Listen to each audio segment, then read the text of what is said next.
안녕하세요. 대형 멘토 신범철입니다. 오늘 알아볼 기업은 이라이콤이고요. 이라이콤에 대한 이슈, 그리고 현재 주가가 어떻게 흘러가고 있는지 한번 같이 살펴보도록 하겠습니다. 일단 이라이콤의 사업 분야를 보시게 되면 BLU와 반도체 장비 부분, 제어 예측 기기 부분이 있는데 이라이콤이 직접적으로 하고 있는 사업은 BLU 부분이다라는 겁니다. 여기서 반도체 장비 부분 같은 경우는 2020년도죠. 2020년도에 이라이콤이 어떤 서우 테크놀로지를 인수함으로써 이 자회사에서 나오는 매출이다라고 보시면 될 것 같아요. 그래서 이라이콤이 직접적으로 담당하고 있는 BLU가 어떤 거냐면 LCD에 쓰인다라는 겁니다. 그럼 LCD에 왜 쓰냐라고 하면은 LCD와 OLED의 차이점은 자체적으로 빛을 내지 못한다라는 거죠. 그렇기 때문에 외부의 광원이 필요하다. 그게 바로 백라이트고 이 백라이트를 구성하는 유닛, 즉 이제 백라이트 유닛의 줄임말이 BLU다라는 겁니다. 그래서 이런 BLU의 구조가 이런 식으로 간단하게 생겼고요. 이 BLU에서 간단하게 살펴보자면 여기 첫 번째부터 1번이 이제 프리즘 시트, 2번이 확산 시트, 3번이 도광판, 4번이 반사 시트, 5번이 몰드 프레임, 6번이 이제 램프다라고 보시면 돼요. 결국 이제 이런 램프를 통해서 여기 있는 아크릴판이 빛을 받아들이고 이 아크릴판이 빛을 발산함으로써 여기 도광판 전체에 이제 빛을 균일하게 분포시켜 주거든요. 근데 이제 간혹가다 여기서 빠져나오는 빛들이 있습니다. 근데 여기서 빛들이 빠져나오게 되면은 광적 효율이 광효율이 조금 떨어지기 때문에 다시 이 도강판 안으로 모아줘야 되겠죠.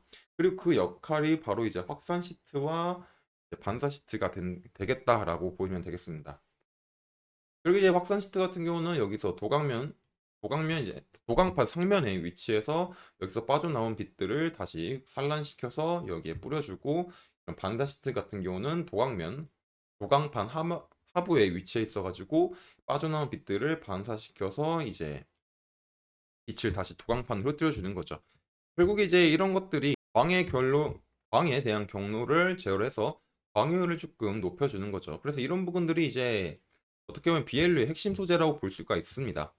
그리고 이제 반도체 패키지 가공이 있는데, 일단 반도체 패키지에서 간단하게 설명하자면 여기 이제 반도체 패키지는 반도체 패키지입니다. 반도체 여러 개의 반도체를 모았다라고 생각하시면 될 것 같은데, 이런 것들을 왜 하냐고 하면은 반도체가 있으면은 전기 신호가 들어가고 나가는 부분이 있고 그 부분을 단자라고 저희가 칭하죠. 근데 이 단자들 사이에서는 이제 간격이 존재하게 됩니다.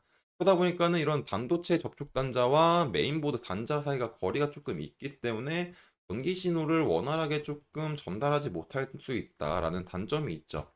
그렇기 때문에 이 반도체 패키지를 만듦으로써 이 기판 안에 어떤 단자들의 배선을 재설치하는 거죠. 그럼으로써 반도체와 메인보드에 대한 이 전기 신호가 원활하게 조금 왔다 갔다 할 수 있게 도와준다라는 겁니다. 그리고 또 다른 하나는 이제 반도체 안에는 실리콘이 있는데 이게 살짝 내구성이 그렇게 좋지 않습니다.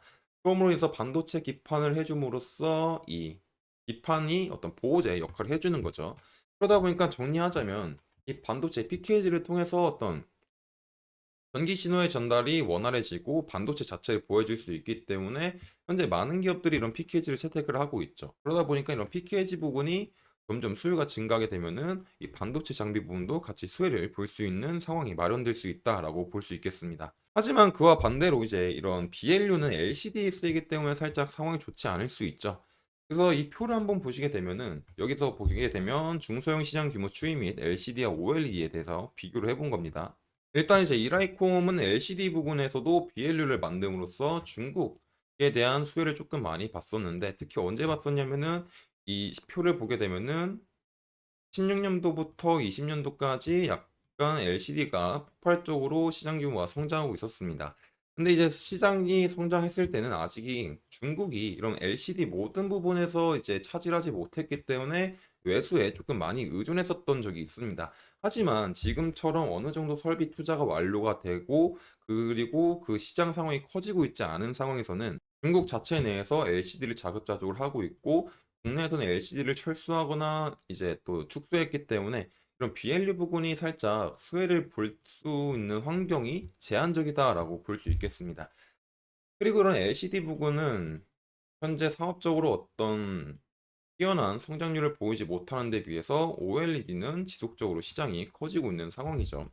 그래서 이 OLED 시장을 한번 살펴보게 되면은 결국 OLED TV 부분은 이제 연평균 10%를 성장하게 될 거고, 모바일 폰 같은 경우는 5%를 성장한다. 그리고 모바일 PC 같은 경우는 34%가 성장한다라는 거죠. 그래서 이제 OLED 부분 같은 경우는 이제 특히 24년도 기점부터 OLED에 대한 시장이 개화가 될 수 있는 기대감이 있기 때문에 앞으로는 조금 LCD 분야가 조금 더 수축이 될 수 있다라고 볼 수 있을 것 같습니다. 그래서 이라이콘 같은 경우는 이제 LCD, BLU로서 어떤 뚜렷한 성과를 얻기보다는 이제 자회사인 서울테크놀로지의 반도체 패키지로부터 이제 이 수혜를 볼 수 있지 않을까라고 생각합니다. 그렇기 때문에 다음 시간에는 이 반도체 패키지에 대해서 조금 더 자세하게 살펴보도록 하고요. 오늘 이슈는 여기서 마치도록 하고 주가를 한번 살펴보도록 하겠습니다. 주가를 살펴보게 되면은 이제 주봉상 조금 그래도 지켜줬으면 하면 좋겠다라는 부분이 5,000원 정도 될 것 같습니다. 그리고 저항 부분으로 작용할 수 있는 부분은 8,000원 정도가 될 것 같고요. 또 그 상황에서 주봉에서 지금 이평선들이 모여져 있기 때문에 어떤 횡보를 하지 않을까 이런 시나리오를 한번 생각해 볼 수 있겠습니다. 그래도 뭐 특별하게 뭐 눌리면 다시 반등하고 이런 흐름이겠죠. 근데 주봉 같은 경우는 조금 민감하지 않기 때문에 일봉에서 일봉에서 한번 살펴보도록 하겠습니다. 일단 이제 일봉을 보게 되면은 큰 상승이 한번 나왔고 지속적인 하락을 하면서 반등이 다시 왔지만 재차 이제 가격이 빠지고 있는 모습이다. 그리고 이 부분에서 이평선들이 모임으로써 어떤 횡보를 하지 않을까라고 생각해 볼 수 있었던 상황이겠지만은 이 밑에 가격을 하락을 하게 되면서 이평선들의 배열이 점점 역배열 형태를 갖추고 있죠. 60평선과 20평선의 데드 크로스가 났고 120평선이 하방으로 추세가 가고 있다 보니까 추세 자체가 좋은 상황이 아니다라고 볼 수 있을 것 같습니다. 그래서 지금 당장 이라이콤은 특별하게 뭐 차트에 대해서 설명할 거는 없을 것 같습니다. 그래서 뭐 하나 희망사항으로 하자면 그래도 이제 이런 5,500원 부분에서는 조금 반등이 나와주면 좋지 않을까라고 생각해 볼 수 있겠는데 여기서 만약에 반등이 나오더라도 일단 이런 부분들에서는 매물대가 있기 때문에 한번 눌릴 수도 있는 상황이 마련될 수도 있겠죠. 그래서 이런 부분에서 잘 빠지지 않고 한 두 개에서 세 개 내지 바닥을 만들어주면서 한번 상승해주는 흐름이 나와줬으면 좋겠는데 이런 부분들을 기대하기에는 아직은 시간이 조금 걸릴 것 같습니다. 그래서 이제 추가적으로 일라이콤에 대해서 차트에 대해서는 설명할 부분이 없고, 그래서 오늘 영상은 여기서 마치도록 하겠습니다. 뭐 추가적인 이슈와 주가의 변동사항이 있으면 제가 지속적으로 체크해서 여러분들한테 알려드릴 테니까, 일라이콤에 관심이 많으신 분들은 제 영상을 시청해주시면 감사하겠습니다. 이상 대형 멘토 신범철이었습니다.